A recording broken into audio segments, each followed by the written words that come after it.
All right, I'd like to go ahead and get started. We have a packed program today. I think it's going to be very interesting to hear what all of our speakers have to say. This is really a continuation of a really very transformative period. And I mean that not just from the standpoint of what's going on in Mexico, although that is the core of what we're going to talk about today, but with regard to energy markets more generally, and how Mexico and its energy future fits into a very dynamic and uncertain energy future for the planet is something that we all have to come to terms with. At the end of the day, we all understand what a lack of investment into the upstream is actually meant for not only Mexico but other places around the world, and we see before us the potential for reform to attract significant amounts of international capital into the upstream sector. And if you're like me, I typically tend to think that the offshore is really the place where most of that capital will flow at the outset. Now, having said that, we like to think about what the price environment looks like, and currently we're in a $50 world, and most people would not have anticipated that a year ago. And this, of course, as many of you have seen, has led to a lot of pontification about whether or not the reform effort will slow considerably in Mexico given the price environment. But one thing that I would like to inject into that conversation as a word of caution is that when we talk about the offshore, you're talking about very long-lived assets and long-lived plays. Thinking about the opportunity to invest, particularly offshore, and letting short-term price volatility really have a major impact on that decision can be a mistake in a lot of ways. And I think you look around the world, you look at what the capital spending programs are for most companies. For the most part, where you see pullbacks, it's onshore development. And I think that is a signal when you think about what the opportunity is offshore in Mexico and really the core of what we're going to talk about today. You're still talking about, for a full greenfield development, particularly in the deep water, an 8 to 10 year lead time before first oil. So you've got to have a very long-term view. So you got to put a different pair of glasses on, so to speak, when you're thinking about offshore development. There's a massive opportunity, and hopefully today we're going to be able to shed some light on just how deep and long-lived that opportunity might be, particularly with regard to some of the issues that we'll be discussing today. So with that, I am going to sit down. I'm going to invite Duncan Wood up to make a few introductory remarks, and then he'll call his panelists up, and we'll get going with the first panel. Thank you for coming today. Thanks, Ken. Great to see so many faces here today, many of whom I know already. Let me just say one thing about this collaborative effort that we've put together here.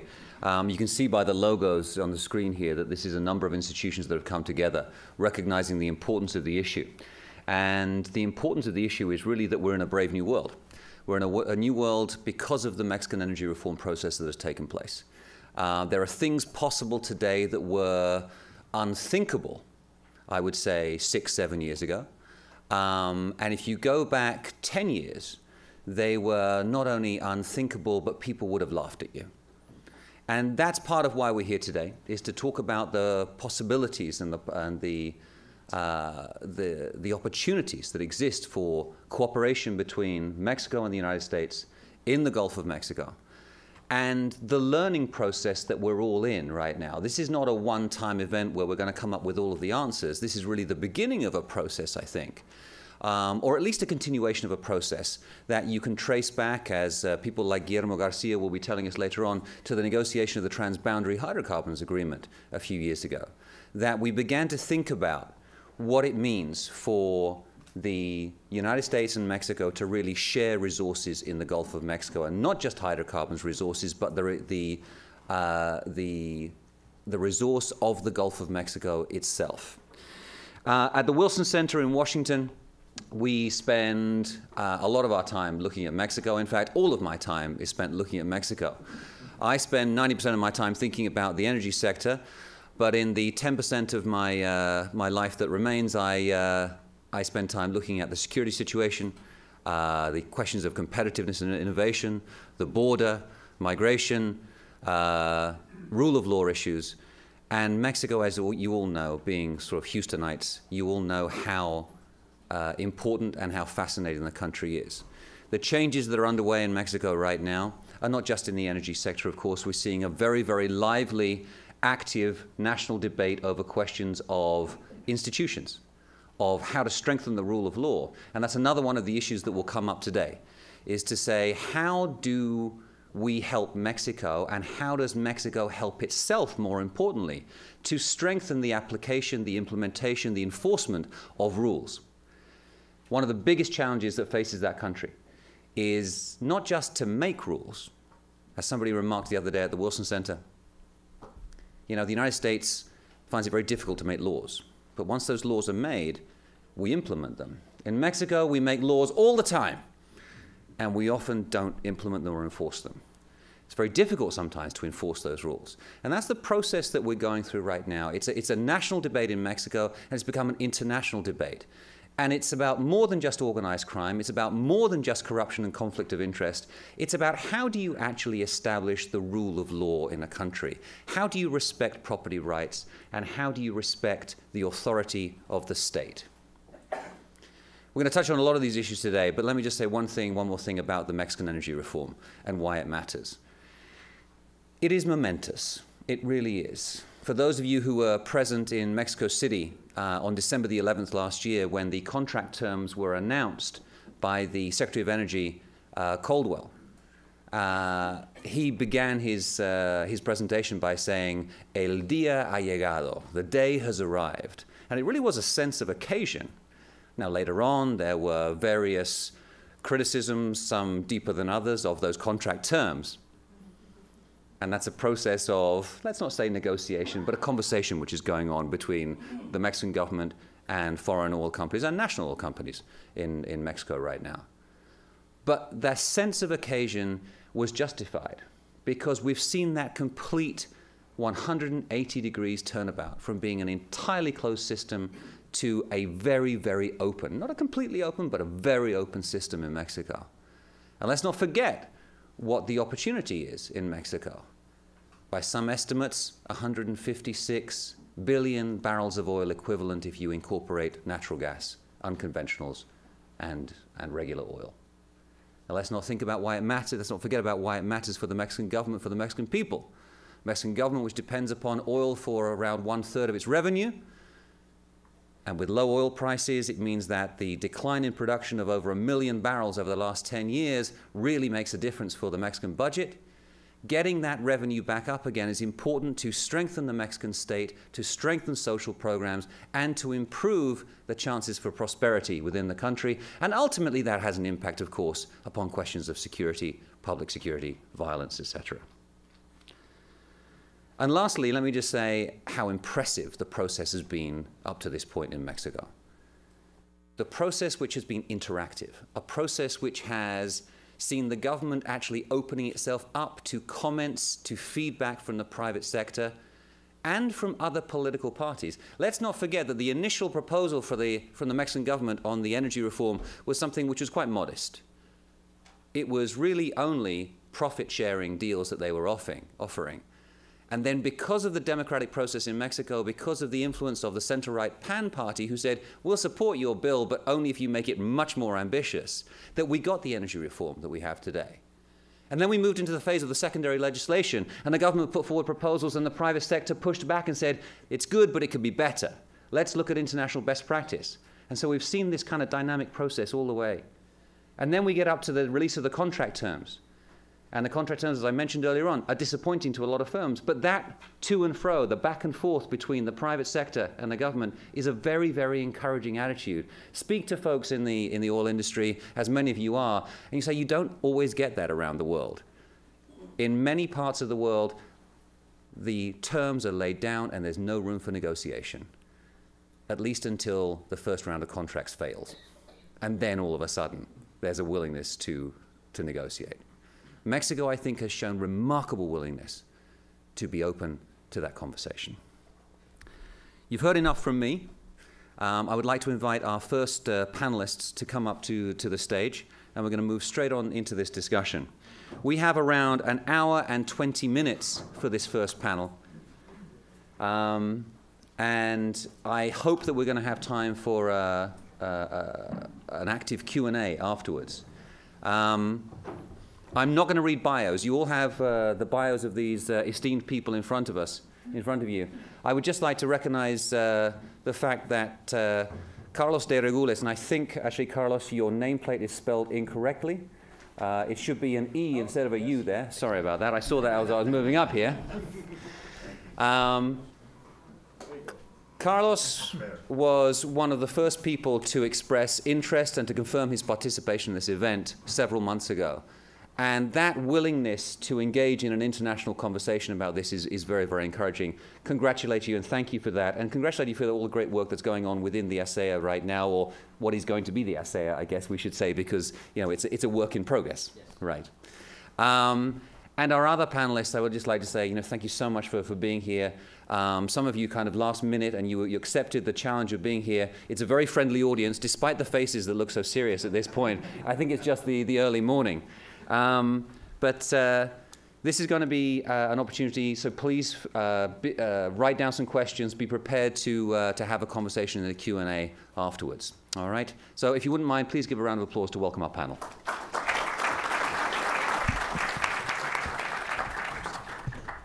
And we're going to kick straight off with a presentation by Luis Fernando Herrera Falles, who is the Deputy General Director of Hydrocarbons from the Ministry of Energy in Mexico. Luis Fernando, it has been an extraordinary period. You have international experience. We were talking last night about how you studied outside of Mexico. You're originally not from Mexico.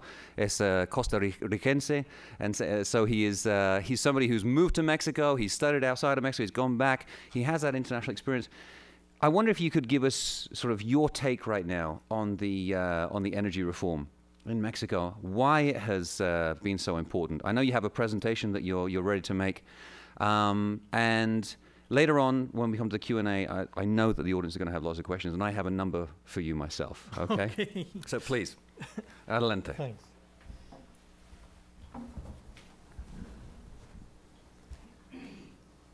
Well, I am thanking to be here and take this opportunity to explain something of the things that we are doing in Mexico right now. The first,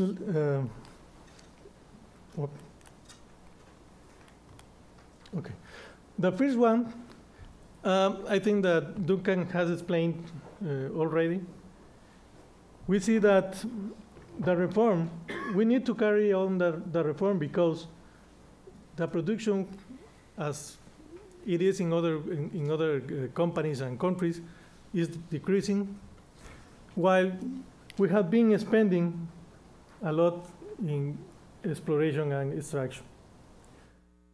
To be fair with Pemex, this happens because our main field, Cantarell, was declining.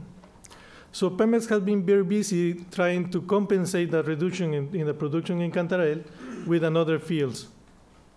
But what it was clear for us is that Pemex alone was not able to compensate the declining in the production. So we needed to do the reform. And we did it thinking in 6 principles that were guiding the reform. And these same principles are guiding the implementation of this reform. The first one is that the hydrocarbons in the subsurface belong to the nation. This is a thing that is very important for the Mexicans, so we established that in the Constitution. We are trying to promote free markets, free market access with direct and fair competition among the public enterprises and the private sector. As you know, Pemex was the only company, the oil company in Mexico. So we want to promote the competition. So to do that, we knew that we needed to strengthen the regulatory bodies. But we want to do that with transparency and accountability. So this is a very important point in what we are doing right now, trying to implement this transparency and accountability. We don't want to forget about the environment protection. And also, we want to maximize the state revenues in order for the national long-term development. We reformed the institutional framework. This means we give some additional powers to the Ministry of Finance, the Ministry of Economy, and the Ministry of Energy. We changed the public enterprises, Pemex and CFE, the electricity company, so they become state productive enterprises. We create 2 new bodies that are in charge of creating new markets, the market for natural gas and the market for electricity. We are giving some changes or reinforce the National Commission of Hydrocarbon and the Regulatory Energy Commission. This is in charge of the oil sector, and this is in charge of the electricity and the transportation of gas, natural gas, and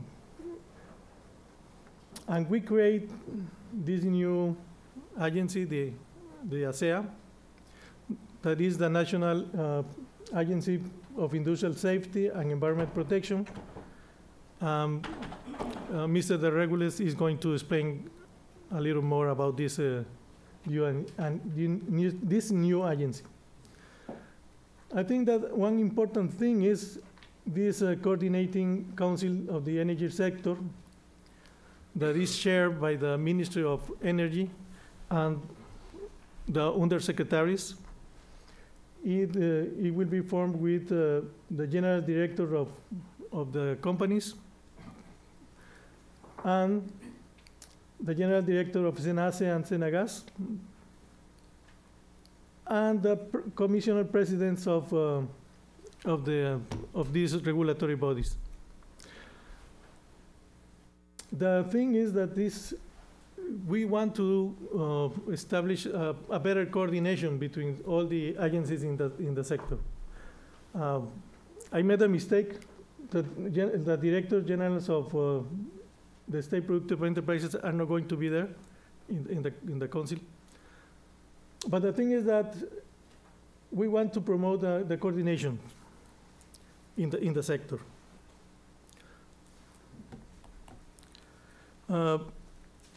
To start with the reform, we have this round 0, where we awarded to Pemex these calls that the things that we call entitlements, that in Spanish are the asignaciones. These are titles that give Pemex the right to do exploration and extraction activities. So we award Pemex with the areas where Pemex can keep and that form the base for the new transformation of the company. So we give Pemex enough resources to be able to compete in this new era. These entitlements are going to be awarded exceptionally to state productive enterprises in the future.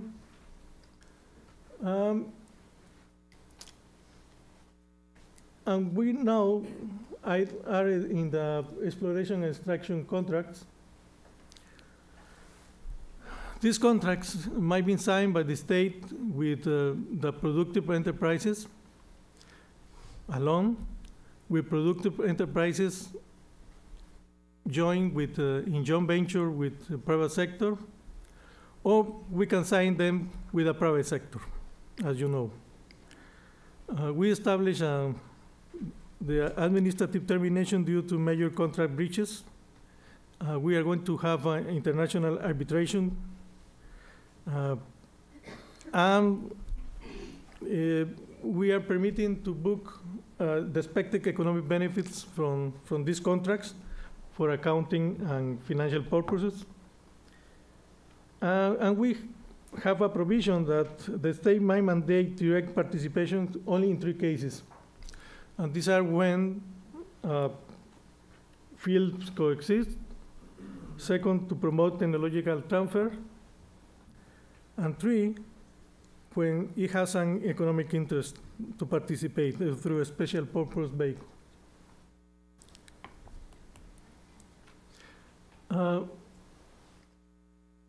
The process, we have divided the task of the bidding process. The CENER is in charge of selecting the contractual areas, the technical design of the contracts, including the local content. But in here, we need the opinion of the Ministry of Economy for the content, national content or local content. The Ministry of Finance is in charge of establishing the economic fiscal terms, but it needs the opinion of the Ministry of Energy to do so. In the bidding process, the CENER is going to establish the bidding guidelines. CNH is going to set the data rooms, and it has to carry on the bidding rounds. The CNH has to award the winning and sign the contract for the state. In the operation, the CNH is in charge of the technical approval of the exploration and development plans, the authorization of surface exploration and well drilling, and you have to manage the contracts. In this process, the ASEA has to establish the environmental and industrial safety regulation and oversight the operation of the companies. We established the Mexican Petroleum Fund for Stabilization and Development that will be in charge of paying to contractors and managing the state oil revenues. For the first round, we set some areas with different characteristics. So we have shallow waters, we have deep waters, fields with heavy oil, fields with light oil, onshore, unconventional areas. So there is a variety, but there are different kinds of variety. Okay, thank you. Variety of areas. So we think that we can have in here big companies, small companies, of different types.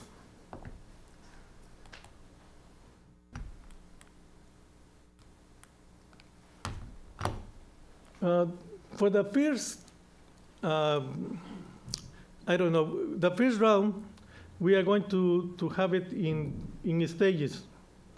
So the first stage is shallow waters, exploration in shallow waters. We choose 14 areas with ranging from 116 to 500 square kilometers. And we choose these areas because we have a good knowledge of the area. This is the seismic. So we have enough, well, not enough, but we have information about the area. Because the infrastructure of Pemex is near to these areas.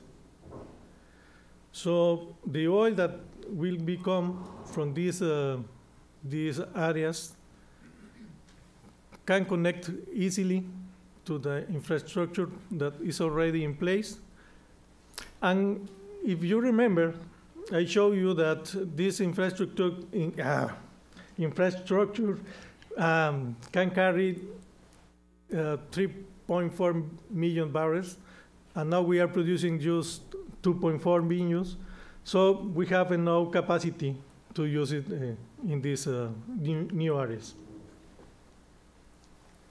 I'm going to spill the water. Thanks.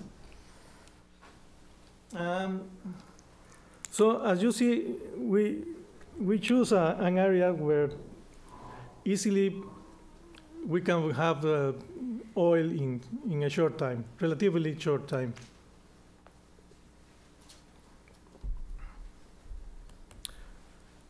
For this first stage, we choose the production contract, a sharing contract. And we did that because this type of contract is widely used internationally. We have a good knowledge about the cost of exploration and extraction, as well as the technology. These contracts are designed to protect the interests of the state without reducing the investor incentives. These contracts establish that the state will receive the hydrocarbon production, and part of it will be used to pay for the exploration and production costs, as well as a reasonable return for the contractor. This return for the contractors will be determined in the bidding round. It will be one of the choosing variables of the winner. The contractor will carry out the exploration and extraction at his own risk and will begin receiving payments only at the production stage.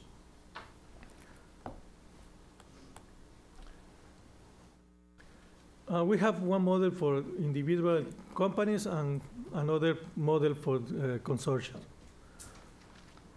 We are going to award the contracts through public international bidding process and will be signed by the state through the CNH. The contract will establish the fiscal and economic terms, including an adjustment mechanism in order to capture oil rent. This is typically in the production sharing contracts. The contract will define the minimal percentage of local content. We have established for this first round a 13% in the stage of exploration, and that will go from 25 to 35% in the extraction phase. The contract establishes obligations regarding industrial safety and environment protection, including risk management and insurance.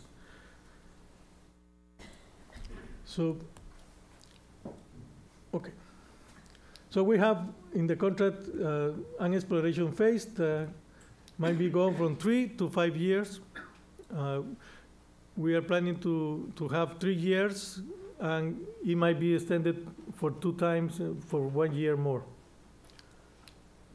The contract in the extraction phase might be go from 22 years, and we have 2 extensions of 5 years each. We establish in the contract a minimum work commitment, a gradual restitution to the state of non-developed areas, the relinquishment rule, that it says that 50% of non-developed area will be returned in the 3rd year, 50% of the remaining area of the 3rd year that is non-developed will be returned in the 4th year, and in the 5th year, at the end of 5 years, you have to return all the undeveloped areas. And we establish an incentive to relinquish the areas that are not developed with rent per square kilometer.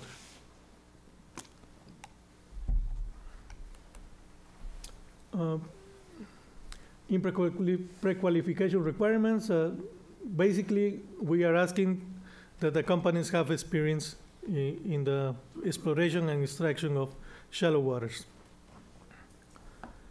And we want to guarantee that the companies have enough financial capability to do the job that they are committed.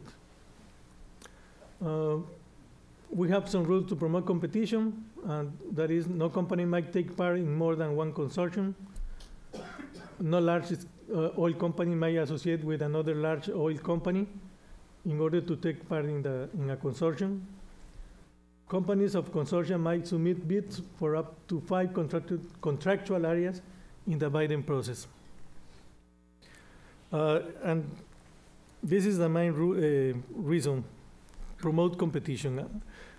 And we knew that some companies were thinking to associating with another large companies, and we wanted to avoid that all the areas were to only one company.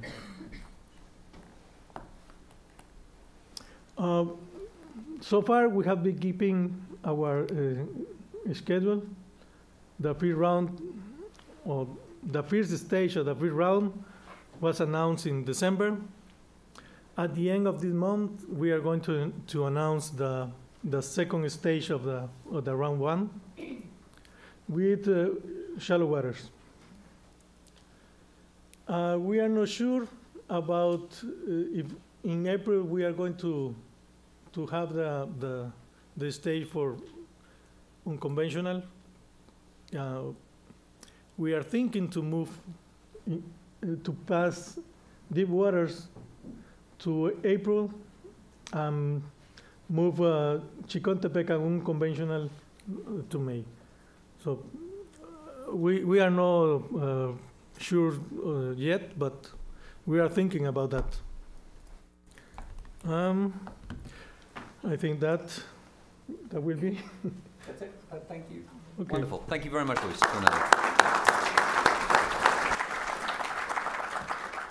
As promised, I've written down a list of questions that I'm interested in, but I'm sure we'll have plenty from the audience.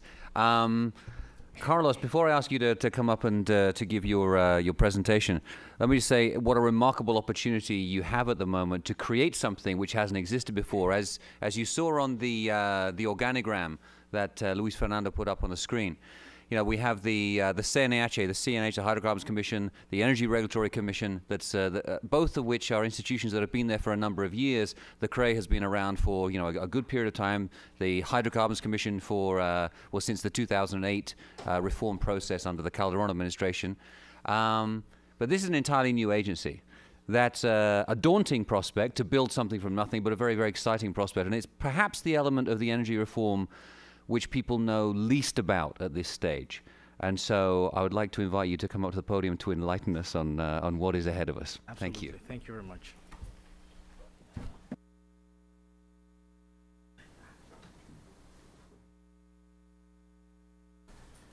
Okay, yes, so thank you very much, Duncan. Thank you, Ken.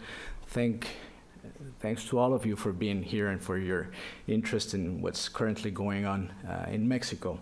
I don't know if I'm able to enlighten the public, but at least I will try to explain what my everyday job consists about. So let me first start by an initial reflection on this. What's at stake? What is at stake in Mexico at this very moment is nothing less than landing the most aggressive and important reform effort in the last 20 or 30 years. And that's in itself a huge task and a huge responsibility. But it goes beyond Mexico. If you look at the oil and gas reserves and the structure of the Mexican economy, the US economy, and the Canadian economy, it's easy to see that we're on the verge of a new North American moment. Given those oil reserves, oil and gas reserves, given the amazing surge in production in the US in the last 5 years, I think two elements of strategic importance need to be on our minds. And those two are the competitiveness that this abundance of cheap and affordable and readily available energy will give to the region. And along with that, also the geostrategic positioning of the region as a major player and as a major player of influence in different decisions concerning energy, but concerning also trade, concerning all sorts of things. So that's what's at stake. The energy reform in Mexico will translate into huge investments. And those investments will take the form of hundreds of new wells in the deep waters of the Gulf of Mexico, in the southern part of the Gulf of Mexico, thousands of new wells on the shale plays, tens of thousands of new pipelines, terminals, storage facilities, etc. All of this is infrastructure represents by itself risks. And that's the job of the agency, to manage these risks, to help industry manage these risks and pull together a good implementation, a safe and environmentally sound implementation of the energy reform. That's our job. So, yeah, I will go briefly through the legal framework, through strategic design, and probably spend a little more time on the regulatory policy we're designing and getting ready to deploy. Legal framework. The energy bill that was presented in 2013 contained 9 new laws, 25 new rulings, and different amendments to the Constitution. What this effort was seeking was to consolidate a sustainable hydrocarbon in the model in the long term, and very importantly, separating management of oil resources from management of industrial safety and environmental protection management. That was important. And that's the reason Congress decided to create this new body of the Mexican state, separated from CNH, CRE, who are the resource managers. And so in 2014, like 100 years before the energy bill was passed, the ASEA bill was born. And thus, this federal agency of the Ministry, we are a federal agency of the Ministry of Environment and Natural Resources, and our mission, our constitutional mandate is to regulate and control the hydrocarbon activities in the field of operational safety and environmental protection. I will pass this. Luis Fernando has already explained the structure of the new regulators, and go directly to the strategic design. What do we do? ASEA essentially conducts 5 main processes. The first one is planning. This is where the gap analysis is conducted. This is where tendencies are analyzed and where priorities are defined.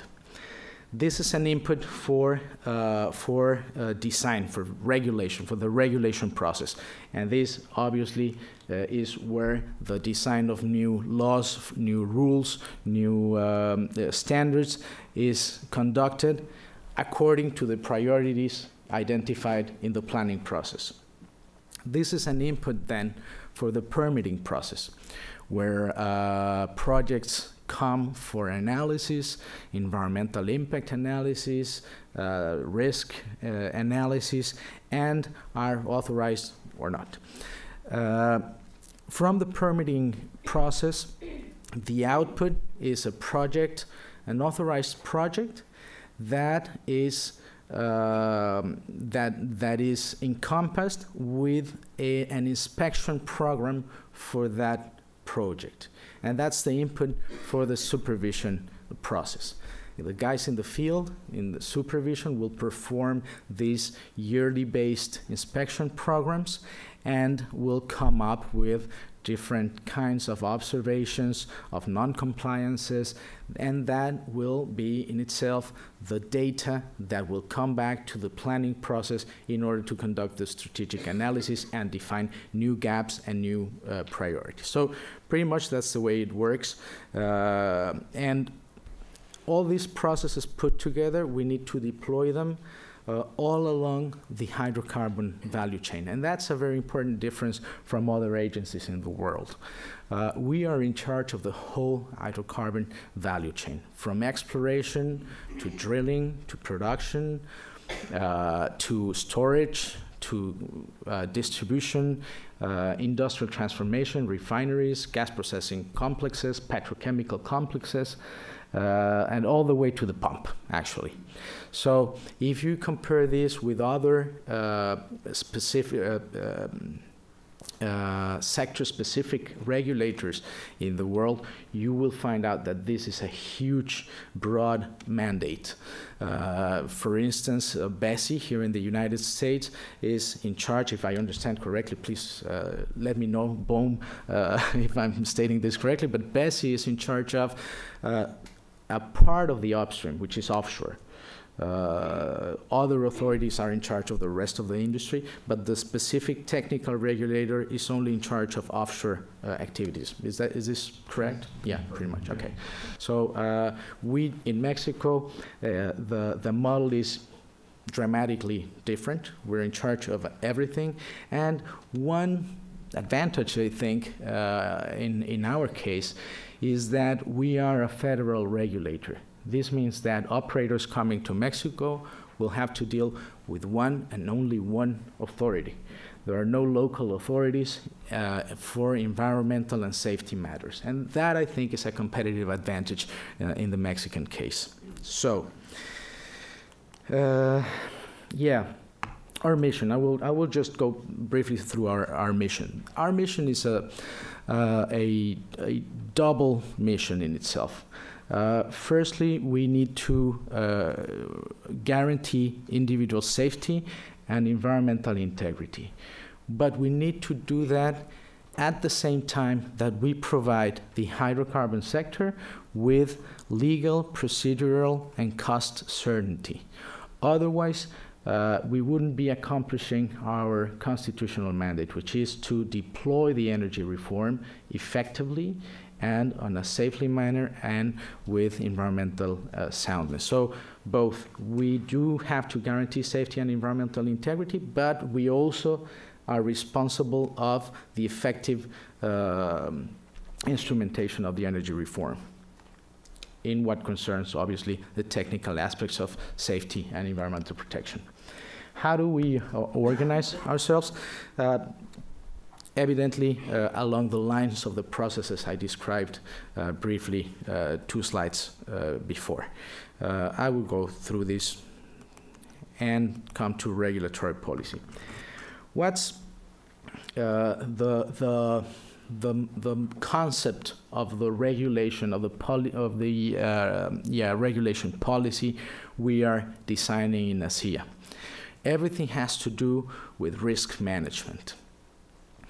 And there are 5 inputs to managing risks. The first one is technical regulation. We need to provide industry with very robust technical regulation. And when we say very robust, we think about technical regulation that takes into account the best practices from all over the world, takes into account the best standards from all over the world. Last year in Cancun, we had a very interesting conversation with Steve Miller from API, and like ISO, API, and different kinds of standards, we need to go and look for the best practices all over the world and adopt them. Technical regulation. Second piece of this risk management model is a strong registry and permitting process. I will go into detail in this process in the next few slides. The other 3 elements or components of this risk management model are management systems, such as OSAS 18000, such as ISO 14000. If management systems are put in place, we have a certain guarantee that risk will be managed. And that's the aim, the philosophical aim of a regulation we're trying to pursue. We don't want to be prescriptive, because prescriptive regulation lasts like 1 day and a half, and then technology evolves and prescriptive regulation is already dead. So we are going to conduct regulation that is goal-oriented, and goal-oriented means attaining acceptable levels of risks in the operations. So management systems is the tool to do this. Along with financial responsibility, obviously we have to be preventive, and that's why we have management systems, and that's why we are managing risks in order for accidents not to occur. But we also, as an authority, need to provide the Mexican society with the guarantee that operators will be able to respond if an event should occur. So financial responsibility will be a very important part of our regulation as well. And all of this will be enforced through a very particular multi-level inspection platform that we're thinking about, and that I will go into some detail after I have some water.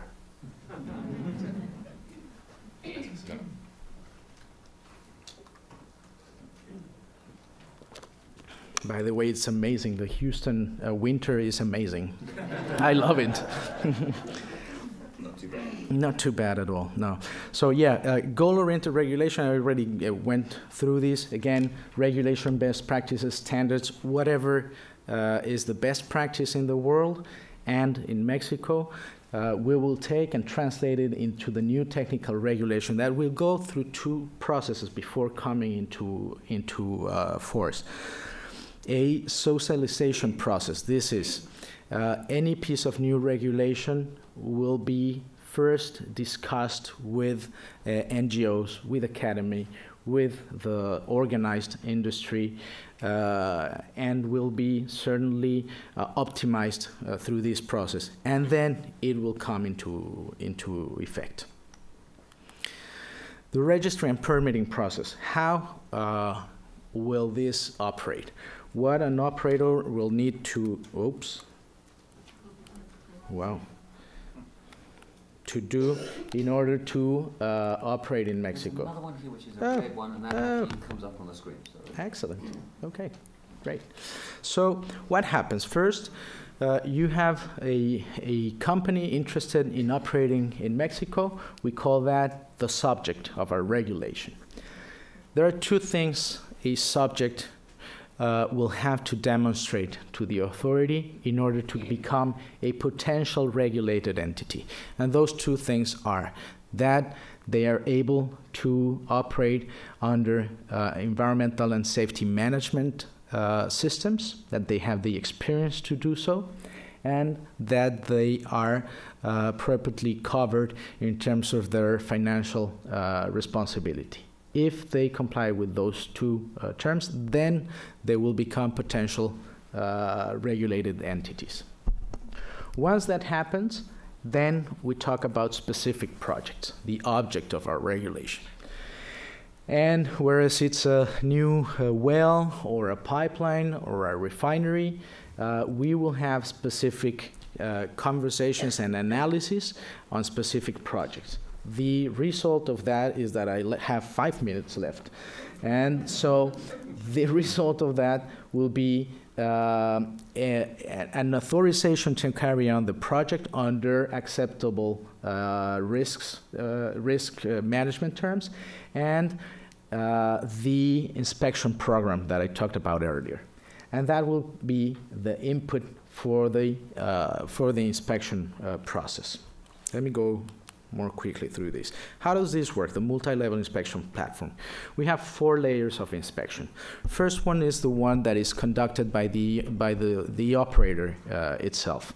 According to management systems, operators need to have an internal auditor surveying that operations are conducted correctly. That's the first layer of inspection. The second one is the one done by the insurance and reinsurance technical inspectors all along the world.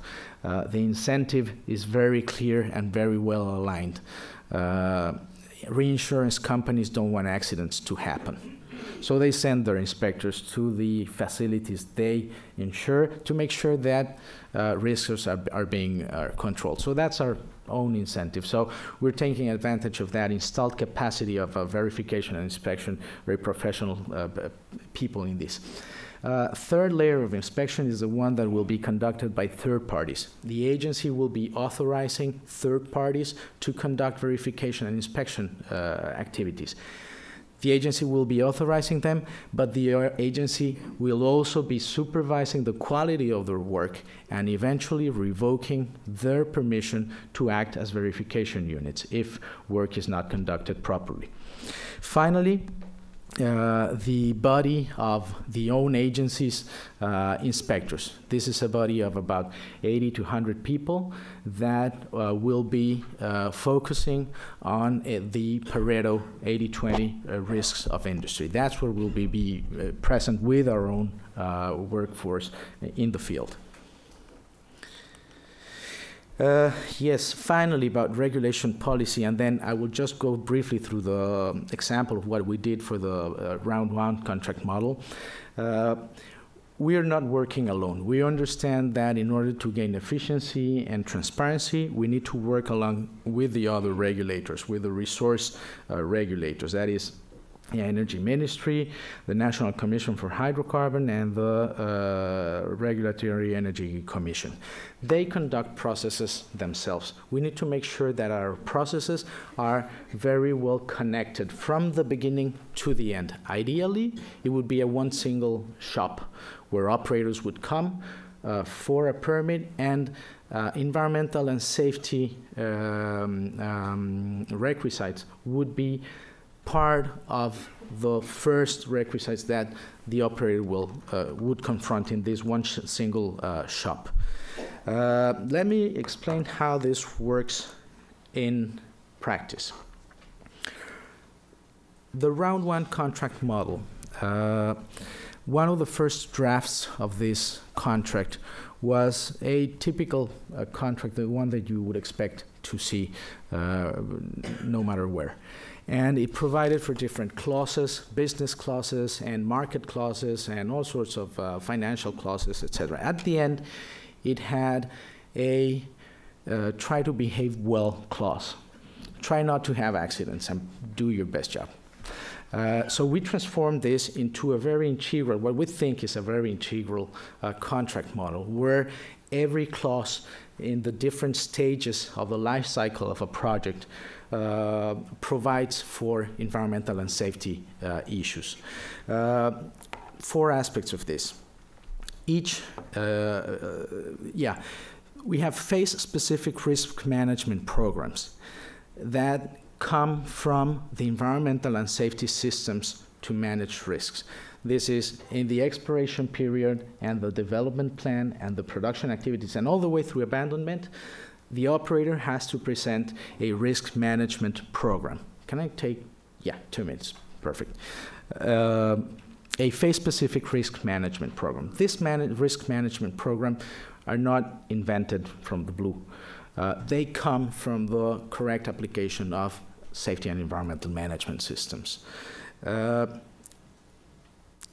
If amendments at any stage of the working program, for instance, if the operator had declared it would perform 10 wells and after analyzing it has to perform 20 wells, then the new activities will not be approved until they pass a risk analysis and that the risk management program is revised to oversee this new risk associated to the changes in activities.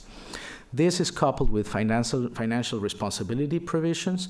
And finally, since abandonment is not the very it's not the sexiest part of the project, then we make sure that from the initial phase of the project, financial provisions are made for the correct abandonment of the project 10, 15, or 20 years ahead in time. So that's a different contract model than the first draft we saw. How the industry is going to take this model, that's for the industry to say, and we're eager to find out in the next few weeks when industry actually does its analysis of the first round model and basis and stuff. So yeah, final remarks. We have a very clear constitutional mandate.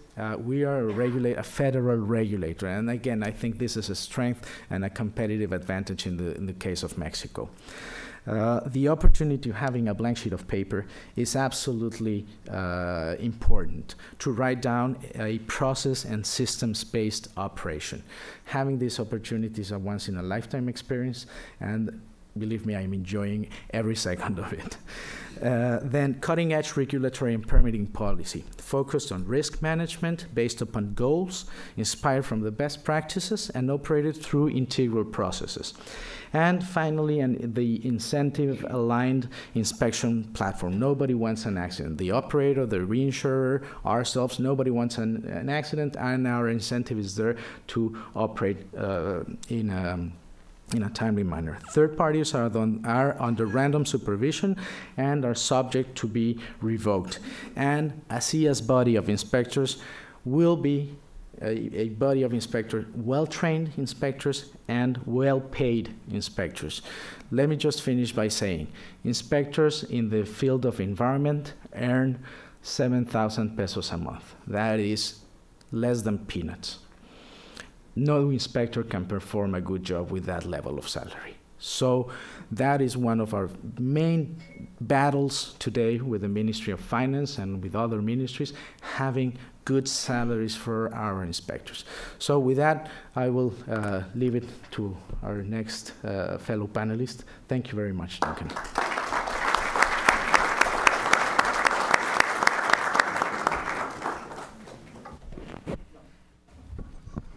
Thank you, Carlos. That was fabulous. One thing I didn't mention before Carlos took to the podium was that, of course, before moving over to the ASEA, he worked with Pemex for many years in exactly this area, and he brings to the position great experience. And our next panelist is also a Pemex veteran who has now left the company and is seeking different pastures.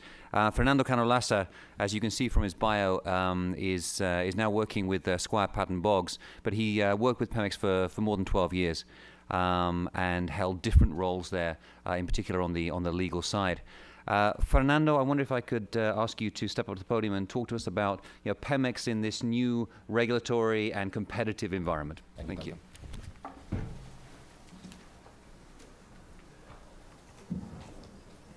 Thank you, Duncan. Thank you very much for the invite. Thanks to the sponsor institutions, and thank you all for being here this morning. As Duncan mentioned, I spent 12 years with Pemex, 6 of them in Mexico, 6 of them here in Houston for one of their subsidiaries, Pemex Procurement International. And almost a year ago, I decided to go into private practice. So now I sit on the other side of the table in negotiating with Pemex and in looking at Pemex. But what I'm going to try to do today is give you, from my eyes and my experience, what has been the Pemex experience in this reform, what has happened with Pemex, and what I think they are looking at in order to achieve the new mandate that they have and the goals that they have set for their future. Oops. You know how do you change it, Duncan? Not sure what's going on. Do we have a tech person in the room?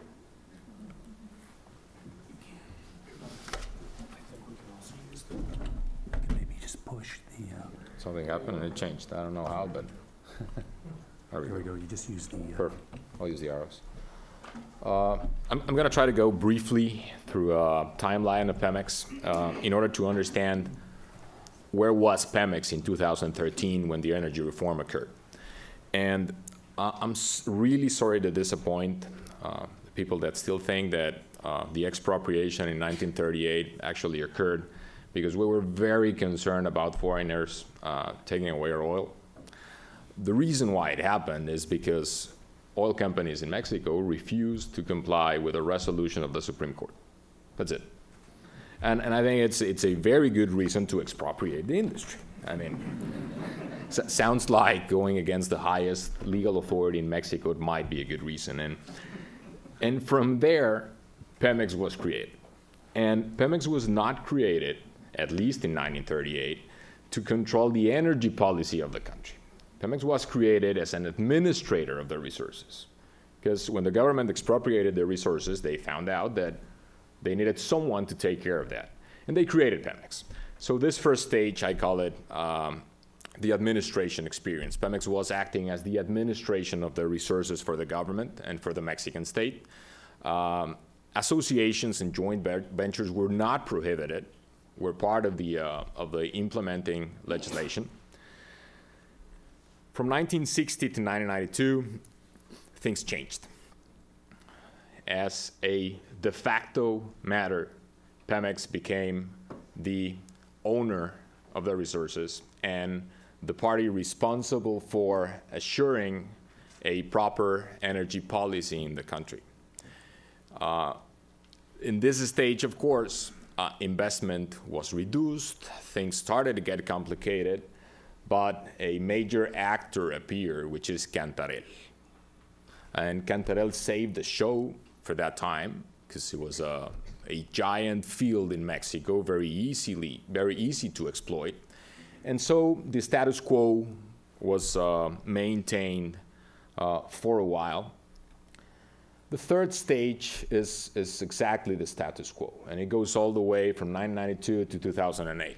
At this point, 1992, Mexico was going through lots of things internationally. We realized at some point that we were swimming against the tide, and that everybody was going international, and we were making everything national. We had a very strict foreign investment policy, and we executed NAFTA. And we realized that we needed to go international, but there was no consensus inside of the country. So the only thing that happened during this time with Pemex is two big things. The corporate structure was changed, and then there was Pemex and 4 different legal entities that were divided by core competencies in different matters: exploration and production, refining, gas. And the other thing is that, as a matter of fact, Cantarell was declining. It reached this peak point, and it was going down. The first effort, 2008, I think it was a good effort. I think this effort was necessary so that we could have what was actually achieved in 2013. At that point, there was no consent, or there was not a consensus for having a constitutional amendment to allow the agreements that we now have in place: production sharing, profit sharing, licenses. And the farther that we could get at that point was creating our first exploration and production experience, which were these incentivized agreements in which the operator would put the infrastructure, would put the investment, and then once production was extracted, it would transfer that production to Pemex, and at that point it would receive a payment plus an incentive if certain goals were achieved. So as a recognition for those companies that actually engaged with the government and with Pemex in this matter, those incentivized agreements are in the process of being transferred to one of the schemes that we now have in place: the production sharing, profit sharing, or any other. The operators were not really interested in the scheme because the scheme did not permit reserve booking. So if you go through the names of the companies that we have with these incentivized agreements, most of them are really services companies, not operators. Current stage. Constitutional amendment happened.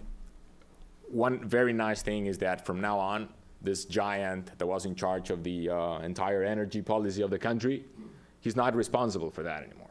Of course, he'll be a part of it. Pemex will be a significant part of it. But now Pemex should take care of Pemex. And the government should take care of the energy policy. So the government reassumes ownership and control of the resources. It's not that they've lost it, but as a de facto matter, in fact, that happened. If you would ask someone who owns the oil in Mexico, the immediate answer was Pemex. And I think that probably should have never happened. The government should have always remained at the center or at the core of our energy policy. We now have true exceptional regimes for Pemex. And if I could highlight something important in the reform, which is actually worded in the Constitution, is the issue of best practices and adding value. That's what the energy reform is about. It's not creating our energy reform. Probably one thing that is good about being the last country to open your energy field in the world is that we have seen failure and success. So we can use success to achieve success and avoid failure to avoid failure. Very briefly, this was the scenario prior to the reform. Pemex centered. Pemex is the core. Everybody else, even if you have a Ministry of Energy, everyone relates to Pemex. Regulators were very limited. Pemex had full control of the country and of the resources. Limited investment, no private investment in most of the areas. Of course, upstream completely closed. Then post the reform, I think this is the way it looks. The Mexican state is back at the center, and now you have assignments or entitlements, exploration and production agreements. You have a midstream and downstream markets that are open, and now you have very strong regulators with strong faculties, one of them being headed by Carlos here. What is a state-owned enterprise, which is the new nature of Pemex? Pemex has gone from being a company to a decentralized entity, and now its legal nature, it's the nature of a state-owned enterprise. They were not considered previously either in the Constitution or in Mexican law. It's a new figure. It's a new entity that was created with this reform. The ownership must remain with the government. This means that, unlike some other countries like Colombia, we're not going to see Pemex issuing shares for private investment. The government will remain as the owner of the company. The operational scheme must be based on best practice. They are required to focus on productivity and adding value to what they're doing. They were giving a very nice chance to have a floor in round one. So before opening the market for private investors, Pemex was conceded resources through round zero, which was explained by Luis. Now we have exceptional regimes for these enterprises, which I'm going to talk briefly about. And their commercial activities, in a nutshell, they need to act as private parties. Big issue for Pemex. Probably the first question is, someone said, we're going to have competition. And someone inside of Pemex said, what's that? Right. So Pemex at some point was required to act as a monopoly. So they have never faced competition, never. The thing now is, focus is on profitability. It's not only on social welfare, which is there for every oil company, but now they need to make sure that each project that they face, it's profitable. So that means in upstream, they can make a decision now if they want to bid for a new field or not. Before this, if they found a certain field, they were required to exploit it, or at least explain why they would not do it. Another important thing, they can lose their assignments. They can lose their assignments. So if Chicontepec was not properly exploited before the reform, someone in the government might have said, call the CEO of Pemex and ask him what's going on, or probably remove him, but that was it. Now they can lose them. If they don't do their job properly, the Ministry of Energy can say this field reverts to the state, and now we're going to bid it for different companies. Efficiency is a must, and it's treated as an enterprise. Then how do you face competition if you're Pemex? tons of actions are being implemented, but let me highlight two of them. A new structure and special regimes. The new structure. Prior to the reform, 4 subsidiaries, each one with their own personality. In some cases, the joke in Mexico was the CEO of Pemex is the CEO of the corporate entity, but the real CEO is the one in EMP, which were the guys with the money, right? So post the reform, we have 2 subsidiaries which obey more to international standards. We have upstream, exploration and production, and we have industrial processing, which is midstream and downstream, generally speaking. And then we have affiliates. They don't do the core. They do important things so that the core can function. And the advantage with these affiliates is that they are not subject to public regulations. They can act as a private company. They can sign each and every type of agreement. They can use their own purchasing procedures. So it's a big advantage for Pemex. Now, special regimes, human resources. Everyone's concerned in Pemex in how do we avoid losing talent? Because as you can imagine, probably with oil prices today at 50, upstream cannot pay as much as they could in the prior years. But if you have a guy in Mexico that's been taking care of a field for 30 years, that guy is probably very valuable. And oil companies may be bidding to get that person into their payroll.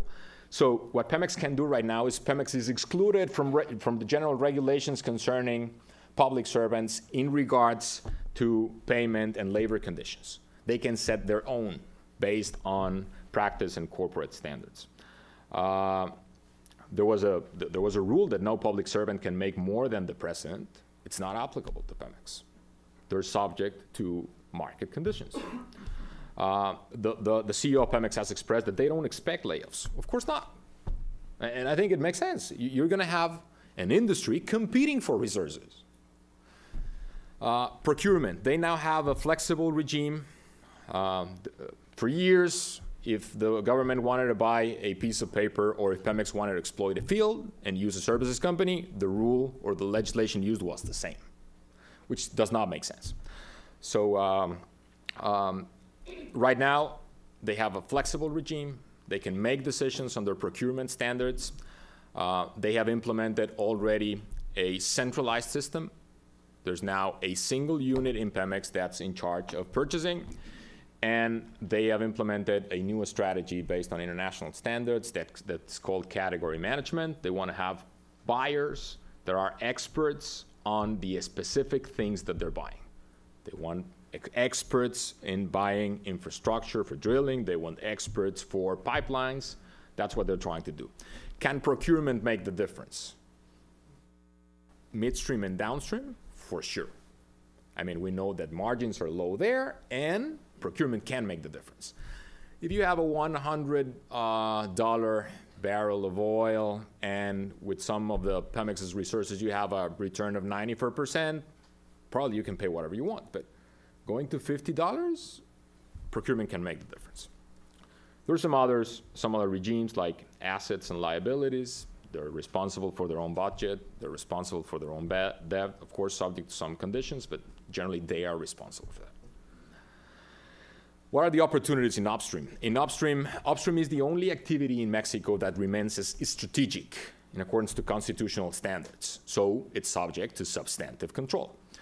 On assignments or entitlements are only awarded to state-owned enterprises. They cannot be awarded to private parties. There's no right to free association. If someone's telling you that you can joint venture with Pemex to exploit Cantarell without going through a public tender, they're lying. They cannot do that freely. What they need to do if they think that a certain field needs to be exploited through an exploration and production contract and not an assignment, they need to request the approval of the Ministry of Energy. And then after that, the National Hydrocarbons Commission will issue a tender to select the partner for Pemex. For subsequent rounds, round 1 and on, they can do whatever they want. Well, not necessarily, because they thought they could do whatever they want, but the Ministry of Energy decided that for shallow waters, they could not associate with other major companies. So, of course, they will be subject, as any other party, to restrictions imposed by the Ministry of Energy or the CNH. Services contracts for assignments are permitted. This incentivized agreements that we discussed, they can keep doing that. They can keep hiring Schlumberger, Halliburton, Weatherford to do what they have done in the past. And they don't have to go to the Ministry of Energy to ask them for permission. They would have to go through their internal regulations, but not through the Ministry of Energy. Elsewhere, upstream elsewhere?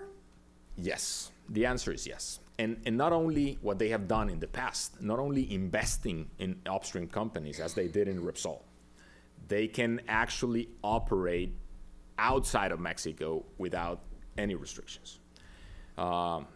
You probably have read in the news that apparently Pemex's interest in joint venturing with YPF for the Vaca Muerta field in Argentina. So that's an option, and there's tons more options. Midstream, I'm gonna go very fast because I have 2 minutes. So midstream, the general rule is there's no restrictions. Free market, subject to a permit, subject to permits, as it happens in most places in the world. What is the strategy for Pemex, in my opinion, going forward? One sentence: solid basis and diversify. They have a solid basis. They acquired from Round Zero 2.5 billion barrels of oil equivalent in 2P reserves, plus prospective reserves, which lets them maintain their current production for 20 years. They can do joint ventures through services agreements, as I mentioned, for these resources. And then after that, diversify.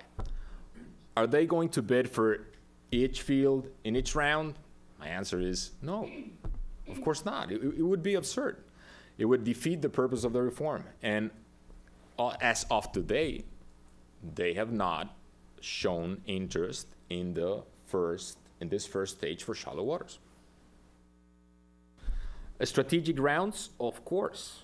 Deep water and shale, they want to be there. They want to get the expertise. They want to acquire the expertise.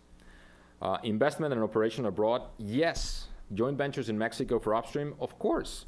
Midstream and downstream, sure. Now, if they want to, potentially, they could negotiate with Shell, their partner here in Houston for the Deer Park refinery. They could negotiate to bring Shell into Mexico and operate one of the refineries. They could. And that's it. Thank you.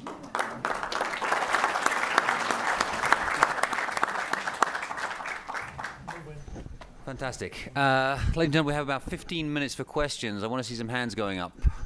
Everybody's so shy here in Houston. One guy at the back here. I'm going to take 3 questions in this first round. Thank you. One at the back there, please. And there's 2 up here. Okay, great.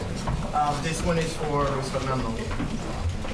We are familiar with the current, I would say, timeline for the round 1. Now, should we continue to expect the exploitation and onshore developments to be released at the next week, which is we're still in February, and during this whole timeline, where exactly does the farm outs fit in, and is there any idea on where are these migration from the original service contracts going to happen?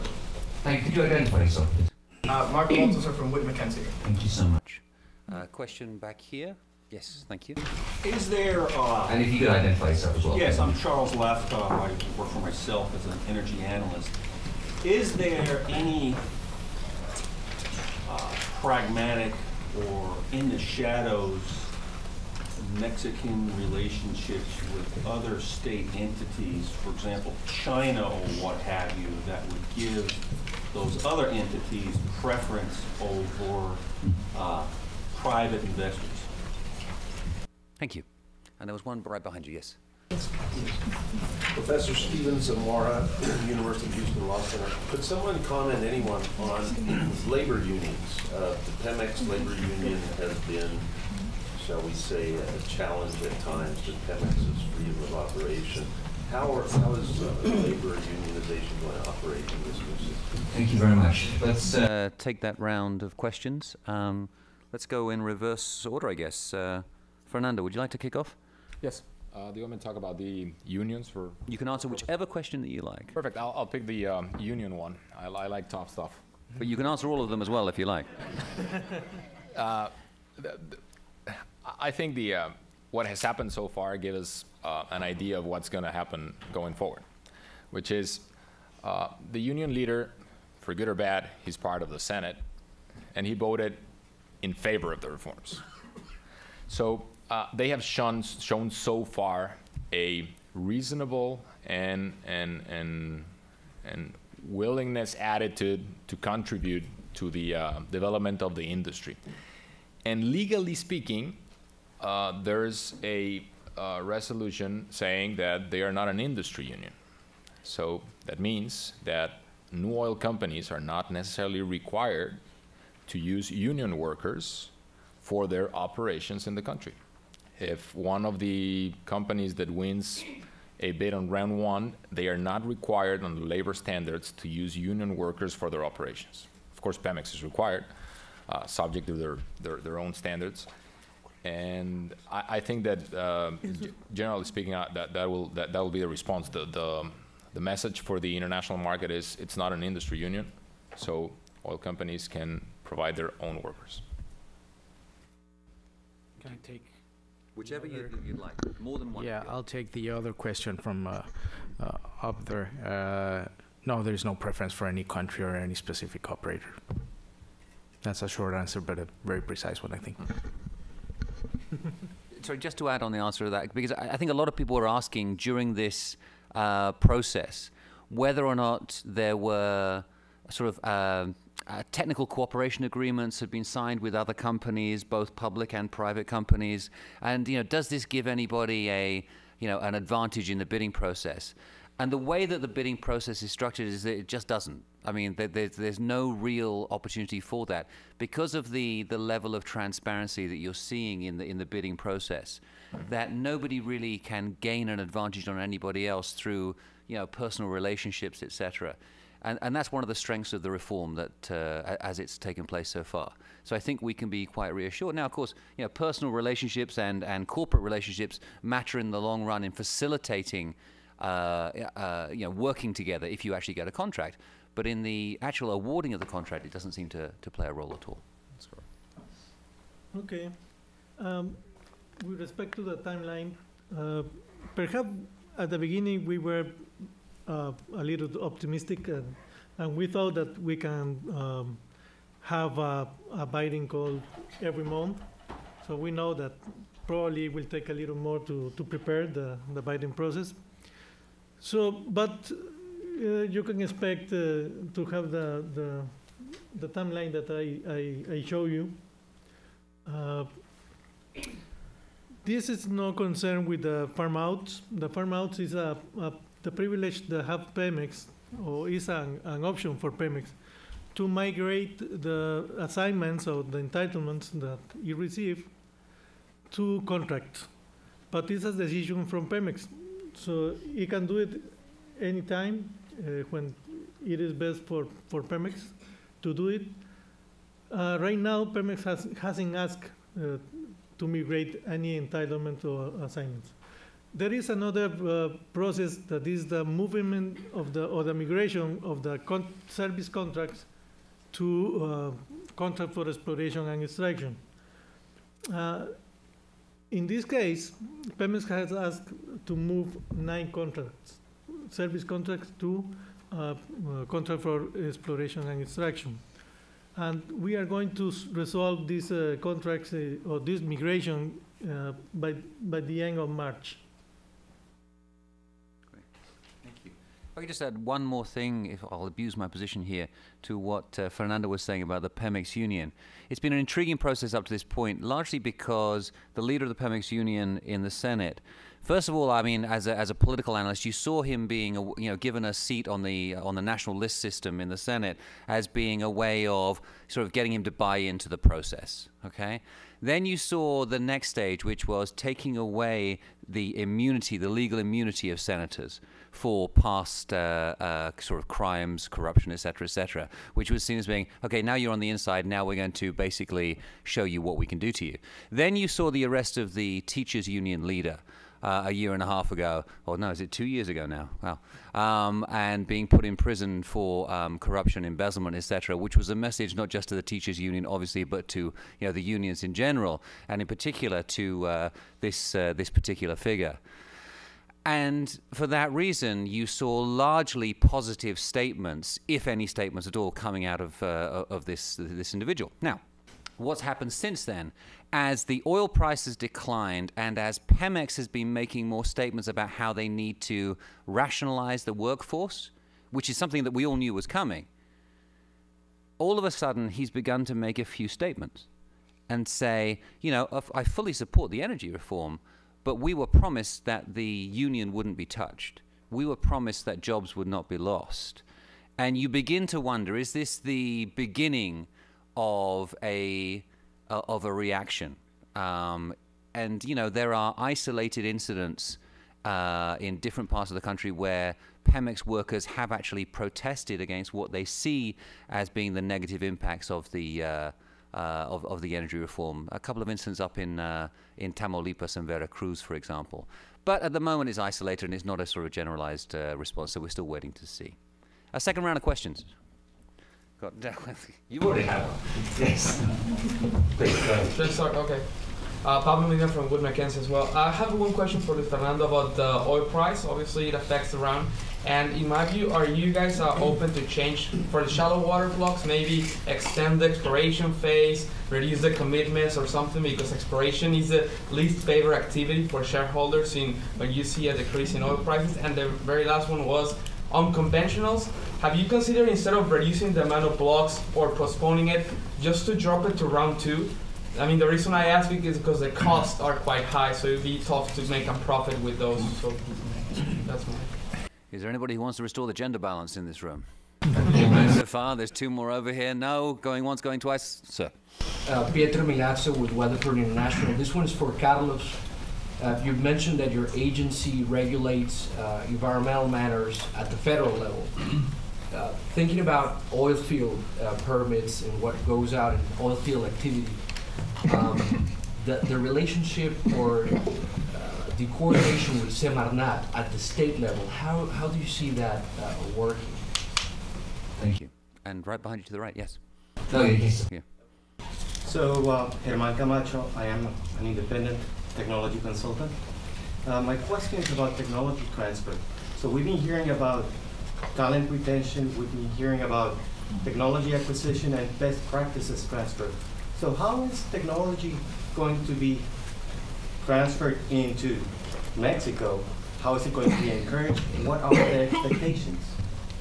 Thank you. And I'm going to say one last question. Because you were the first person to ask a question, you do get a second round. But you're busy on your phone, so you can't. There you go. I was going to reward you, but maybe I'll withdraw the offer now. Sorry, I was actually texting one of my coworkers to ask this question. And there's no collusion in the energy sector. Okay. This is for Carlos.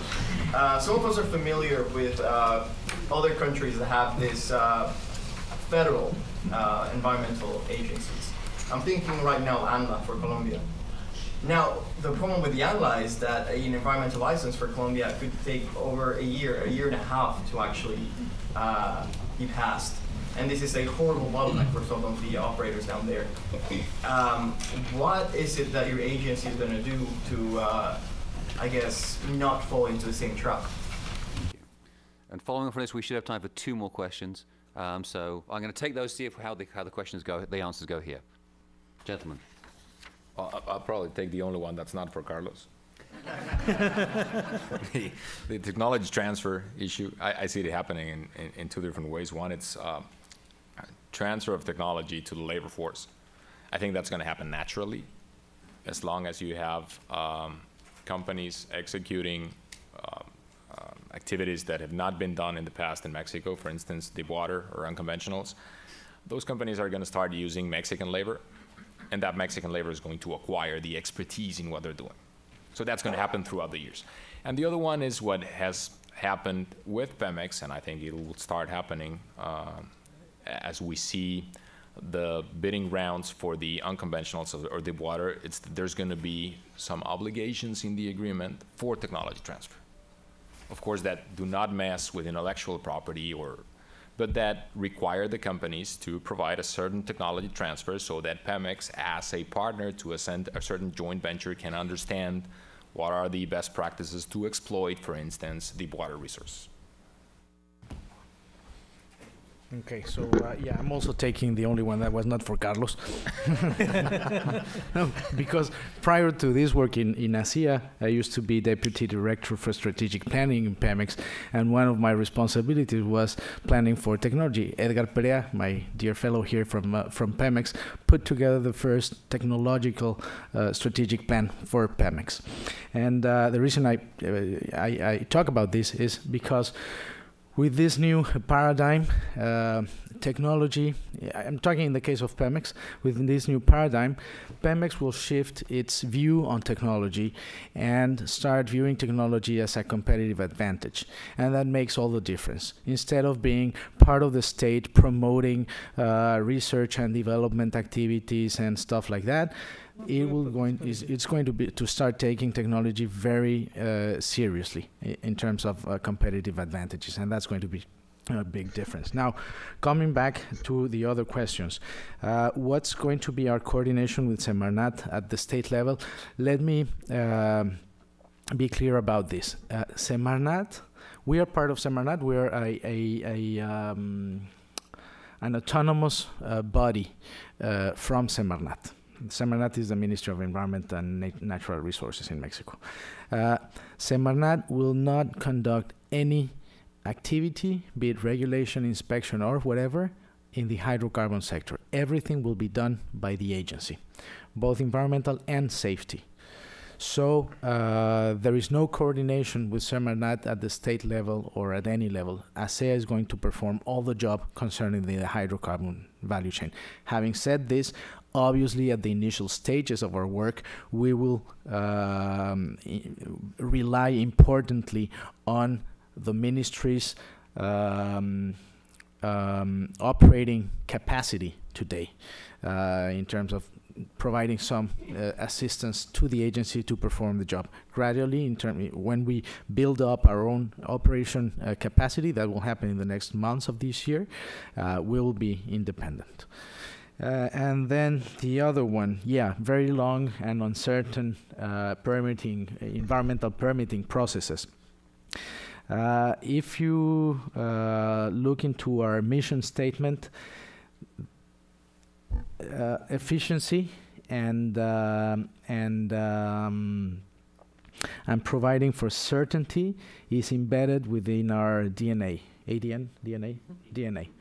Okay, so guaranteeing safety and environmental integrity at the same time as we provide certainty for the industry. And certainty means clear and transparent processes.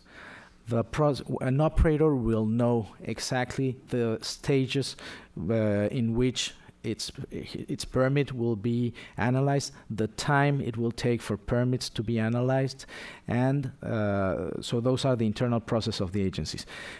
And the third part of the equation is integrated processes with the other regulators. In Colombia, and I think it was the case in Brazil as well, you went to the resource regulator, spent some months, and obtaining finally a contract. And then you went to the environmental regulator and spent another 18 months or whatever in order to find out if you were authorized to conduct your project or not.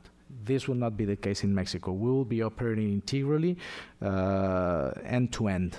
Okay. Thank you, Luis. Okay. The question of the price. We presented at the beginning, or the Minister of Energy presented like a universe of fields that we can use in the round one. What we are doing right now, given the reduction in the prices, it's choosing more carefully the fields that we are going to present in each bidding call. That is what explains the delay in the second convocatory. we are going to just to use the fields that we know that are profitable and that are going to be of interest for the industry. So in this case, we were concerned about some fields like the heavy oil fields, unconventional fields, and deep water. But what the conversation with the industry have given us is that there are many companies interested, even with the low prices, in those fields. So probably there are not going to be a change in our bidding process of these fields. What we are thinking right now is just to move ahead the deep water and have the unconventional and Chicontepec for the last bidding call for this round. Ladies and gentlemen, we're over time on this panel, but I'm going to allow for the female gender to come in and make the most piercing question here. Thank you. I'm Sani McCliton, Norway-Texas Alliance. This question is for Fernando. Fernando, in Norway we have the Norwegian Sovereign Fund, where we put aside money from the oil reserves and the extraction for future generations. Right now it's about $900 billion, and we have 5 million people. Is Mexico thinking of something like that? Something similar. Actually, the effort was taken from the Norwegian experience. And we have a fund that actually takes care of the income that's related to E&P activities. And that fund is not administered by the executive branch. It's what we have done, and it is a very successful legal figure in Mexico. It's that we have created a trust, a public trust, that has the duty to distribute amongst the parties the resources that come from the E&P activities. And then after that, it's the idea of the fund is to create a stabilization and development. And so it's a similar figure. I think we were probably a step shorter, because it's not necessarily most of the resources go to infrastructure of education, as in the case of Norway. But we have that there, and the trust is administered by the Banco de Mexico, which is a very serious and well-trusted organization in Mexico. And of course, the big difference is there's 120 million people living in Mexico.